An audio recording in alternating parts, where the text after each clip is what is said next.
नमस्कार, आप सभी का स्वागत है राष्ट्रीय जगत विजन न्यूज पर। मैं हूं आपके साथ रागनी वर्मन।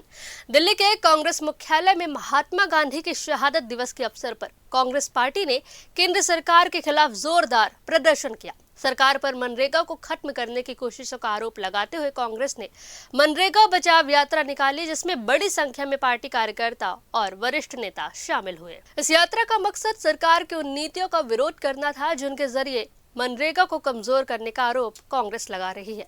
यात्रा में केंद्र सरकार के खिलाफ जमकर नारेबाजी हुई। मनरेगा चोर गद्दे छोड़ जैसे नारे भी लगाए गए। हालांकि यात्रा शुरू होने से पहले ही दिल्ली पुलिस ने कांग्रेस मुख्यालय के मेन गेट पर बैरिकेडिंग कर दी और यात्रा को वहीं रोक दिया। इसके बाद कांग्रेस के वरिष्ठ नेता और कार्यकर्ता बैरिकेड पर चढ़कर नारेबाजी करने लगे, जिससे माहौल और भी गर्म हो गया।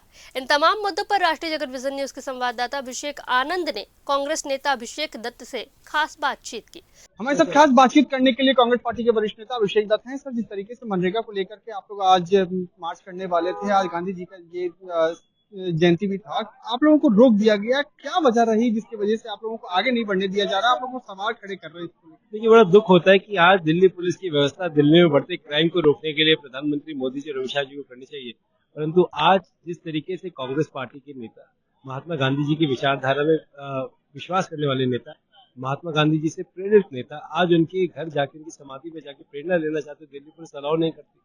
आज होम मिनिस्टर को ये कोशिश करनी चाहिए कि दिल्ली में क्राइम को रोके, पुलिस की व्यवस्था वहां लगाए।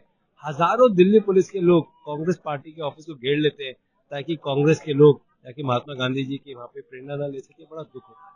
बीजेपी सरकार में ही नेता हैं शिवराज सिंह चौहान, उन्होंने कहा है कि जिस तरीके से कांग्रेस पार्टी मनरेगा को लेकर के भ्रम फैलाने की कोशिश कर रही है, जो हमारे तरफ से जो इम्प्लीमेंट किया जा रहा है, आने वाले वक्त में काफी ज्यादा अच्छा सभी लोगों को सुविधाएं दी जाएगी। किस तरीके से देखिए, जिस तरीके से ये सरकार पिछले लगभग 12 साल से झूठ की राजनीति करते है, लोगों को भ्रमित करती है, कहती कुछ है करती कुछ है। उन्होंने कहा कि 500 रुपए 1000 रुपए के नोट बैन करने से देश के अंदर आतंकवादी हमले रुक जाएंगे। क्या रुके? क्या उन्होंने कहा था नकली नोट प्रिंट नहीं होंगे? क्या हुए? क्या उन्होंने कहा था देश से बेरोजगारी दूर हो जाएगी? हुई क्या? ये केवल लोगों को भ्रमित करना चाहते हैं। कांग्रेस पार्टी ने 10 करोड़ लोगों को, 44 करोड़ परिवारों को बहुत बड़ी राहत दी थी। आज वो राहत भारतीय जनता पार्टी से छीन ली।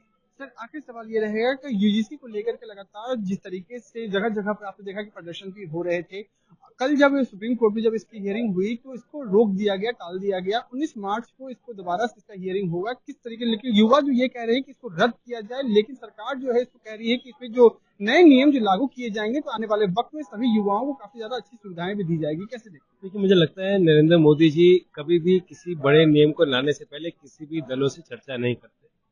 वो 3 काले किसान कानून को लेकर उन्होंने किसी से चर्चा नहीं करी। उन्होंने नोटबंदी करी, उन्होंने किसी से चर्चा नहीं करी। वो आज बीबीजी राम जी स्कीम लेकर किसी से चर्चा नहीं करी।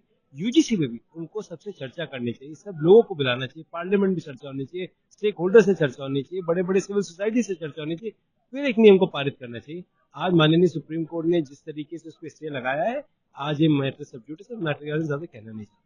बहुत शुक्रिया बात करने के लिए। वीडियो जर्नलिस्ट निकांत के साथ अभिषेक आनंद, राष्ट्रीय जगत विजन न्यूज, दिल्ली। फिलहाल इस खबर में बस इतना ही। देश प्रदेश की खबरों से अपडेटेड रहने के लिए हमारे चैनल को सब्सक्राइब करें और नए खबरों के नोटिफिकेशन के लिए बेल आइकॉन जरूर दबाएं। नमस्कार।